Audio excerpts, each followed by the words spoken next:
Hello everyone, मैं रमन कुमार रजक स्वागत करता हूं आप सभी का अपने यूट्यूब चैनल पर। दोस्तों, आज की चर्चा का विषय है कि पे स्लिप एक एमटीएस के लिए, यानी कि एक एमटीएस को जो कि रिसेंट में ज्वाइन करते हैं उनको क्या सैलरी दी जाती है। तो ये पे स्लिप है जून के महीने की, यानी कि एक एमटीएस ने जिसने अभी न्यूली ज्वाइन किया है, नया नया ज्वाइन किया है, तो उनके एक मंथ की सैलरी क्या है। और ये जून 2021 की सैलरी है, यानी कि ये एक नई सैलरी है। तो सबसे पहले जानते हैं कि बेसिक पे कितना होता है एक एमटीएस के लिए। तो एक एमटीएस के लिए बेसिक पे कितना है, तो बेसिक पे होता है 18,000 रुपये। और उसके बाद बेसिक पे पर क्या मिलता है, डीएनएस अलाउंस जिसे डीए कहते हैं, जो कि अभी चर्चा का विषय भी बना हुआ है। तो डीए कितना मिल रहा है फिलहाल, तो डीए मिल रहा है उनको 3,060 रुपये, यानी कि जो करंट रेट्स है उनके अकॉर्डिंग उनको डीए दिया जाता है। यानी कि अगर 20% अगर मान लेते हैं कि डीए चल रहा है, तो बेसिक पे में 20 का मल्टीप्लाई करने पर 100 से डिवाइड करेंगे, तो इस तरीके से अपन निकाल सकते हैं। क्या इस तरीके से हम बेसिक पे पर डीएनएस अलाउंस यानी कि डीए निकाल सकते हैं। तो 18,000 रुपये बेसिक पे, 3,060 रुपये अभी फिलहाल की करंट रेट के हिसाब से, जो कि 17% चल रहा है, उसके अकॉर्डिंग डीए मिला हुआ है। और डीए पर टीपीए कितना है, तो डीए पर टीपीए है ट्रांसपोर्टेशन अलाउंस कितना है, 150 रुपये, ये भी एक तरीके का अलाउंस है। और एचआरए कितने हैं, तो एचआरए सभी का वेरी करता है, यानी कि बेसिक पे और जो डीए है, बेसिक पे और जो डीए है वो लगभग सभी के समान ही होते हैं एक कैडर में।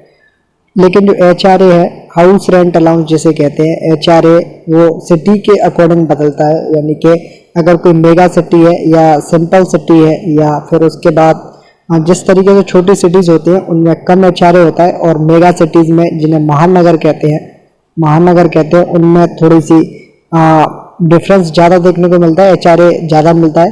महानगर होते हैं, नगर होते हैं, तो इनमें डिफरेंस देखने को मिलता है। और फिलहाल एचआरए कितना चल रहा है, एचआरए की परसेंटेज के अकॉर्डिंग 1,800 रुपये एचआरए के बन गए।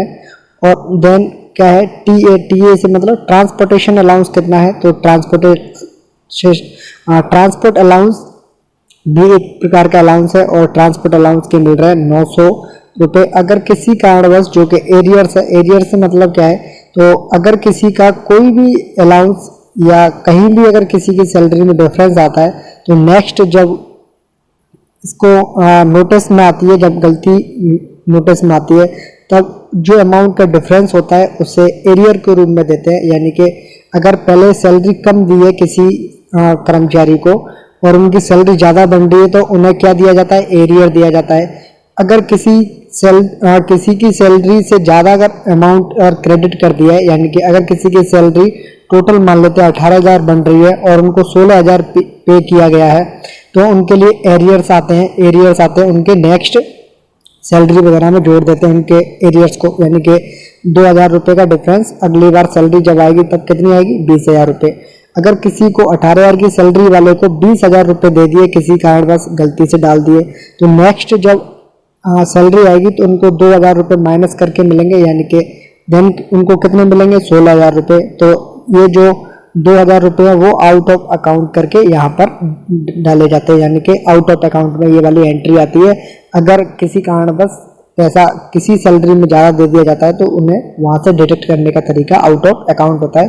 और एरियर्स में अगर पहले कम मिली है तो बाद में जो अमाउंट वगैरह है उसको पे किया जाता है। जैसे कि डीए का केस होता है, डीए करंट रेट्स में दिया जाता है, लेकिन 1-2 महीने का जो एरियर है वो बाद में आता है। यानी कि जो सैलरी है वो कम आती है, लेकिन जो 2-3 महीने का एरियर जो बनता है उसे एरियर के रूप में देते हैं। यानी कि डीए का एरियर लगभग 3 महीने का एक साथ दिया जाता है, और 4 से 6 महीने, यानी कि 4, 5, 6, यानी कि 2 से 3 महीने का करंट सैलरी के साथ में दिया जाता है।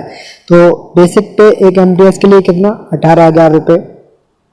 करंट रेट के हिसाब से उनके लिए डीए कितना, 3,060 रुपये। और फिर एक अलाउंस डीए मिलता है, टीपीए, डीए पर टीपीए देखने को मिलता है, एचआरए भी मिलता है, ट्रांसपोर्ट अलाउंस भी मिलता है, और अगर किसी कारण सैलरी कम होती है तो एरियर दिया जाता है। यानी कि टोटल लगभग कितनी टोटल सैलरी बैठेगी, यानी कि टोटल कितना टोटल हो रहा है सैलरी का।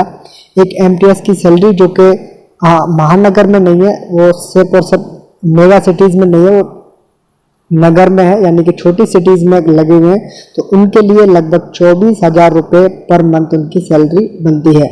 नेक्स्ट, इस अमाउंट से कितना काटा जाता है, तो एनपीएस कंट्रीब्यूशन सभी लोग अपने अकॉर्डिंग करवाते हैं, तो एनपीएस तो सबका लगभग समान ही करता है, लेकिन अगर कोई पीएलआई वगैरह करवाते हैं, अगर कोई अपनी सैलरी से पीएलआई कटवाना चाहते हैं, तो उनका जो अमाउंट है वो सैलरी जब क्रेडिट होती है तो काट के उनको पीएलआई में जमा कर देते हैं उनका पैसा, और देन उनका जो अमाउंट है वो पीएलआई में जमा हो जाता है और सैलरी से अपने पैसे काट लिए जाते हैं। अगर कोई चाहता है कि उनकी और भी कोई स्कीम है, जैसे कि सेविंग अकाउंट से कई फैसिलिटीज है, जैसे कि प्रधानमंत्री जीवन ज्योति बीमा योजना है, या प्रधानमंत्री सुरक्षा बीमा योजना है, इनको अगर कोई अपने सैलरी अकाउंट से या एसबी अकाउंट से अपने से लिंक करवाता है तो उसमें भी डायरेक्ट ट्रांसफर की फैसिलिटी मिलती है, तो वहाँ पर भी लोग अपने अमाउंट कटवाते हैं।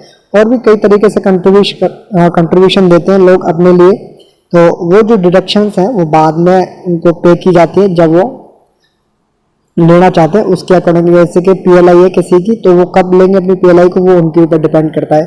तो ये जो डिडक्शन है वो सबकी सैलरी में नहीं होता है, एनपीएस का जरूर सबकी सैलरी से काटा जाता है। एनपीएस का जो कंट्रीब्यूशन है वो बाद में मिलता है, और ग्रुप इंश्योरेंस स्कीम के तहत 30 रुपये काटे जाते हैं, ये भी सबके सेम ही रहते हैं लगभग। लेकिन और जो अदर ऐच्छिक कटौतियां हैं, जैसे कि पीएलआई है या और किसी अन्य सुविधा का लाभ लेना चाहते हैं, वहाँ अपना कंट्रीब्यूशन लोग देते हैं, तो सैलरी से डायरेक्ट वो कटवा सकते हैं अपने अमाउंट को, और उनका वहाँ जहाँ उनको डिपॉजिट करवाना हो, जैसे कि पीएलआई है या अन्य किसी स्कीम में उनको जमा करने, तो वहाँ जमा भी हो जाते हैं। तो टोटल डिडक्शन ये सबका वेरी करता है, इसमें लगभग सबका वेरी करेगा, और लेकिन जो टोटल सैलरी है वो भी वेरी करती है, लेकिन जो बेसिक पे है और जो डीए है वो लगभग सबके एक जैसे ही होते हैं, और एचआरए तो सबका चेंज ही होता है। तो बेसिकली ये है कि जो लोग छोटी सिटीज़ में काम कर रहे हैं उनको कम से कम उनको 24,000 रुपये एक एमटीएस की सैलरी में मिलते हैं, जो कि एक जीडीएस की सैलरी से लगभग 2 गुना सा ही है, क्योंकि जीडीएस की सैलरी का 12,000 प्लस उनको डीए दिया जाता है, तो लगभग 2 गुना सा ही अमाउंट उनको एमटीएस में दिया जाता है। बेसिकली ये है कि अगर एमटीएस भी जो लोग ज्वाइन करते हैं वो भी ठीक है। वहीं नेक्स्ट वीडियो में पीए और पोस्टमैन को कितनी सैलरी दी जाती है और कौन कौन से अलाउंस दिए जाते हैं, उनको हम नेक्स्ट वीडियो में डिस्कस करेंगे। और इसी नोट पर इस वीडियो को करते हैं हम एंड। ये है अंत इस वीडियो का। धन्यवाद।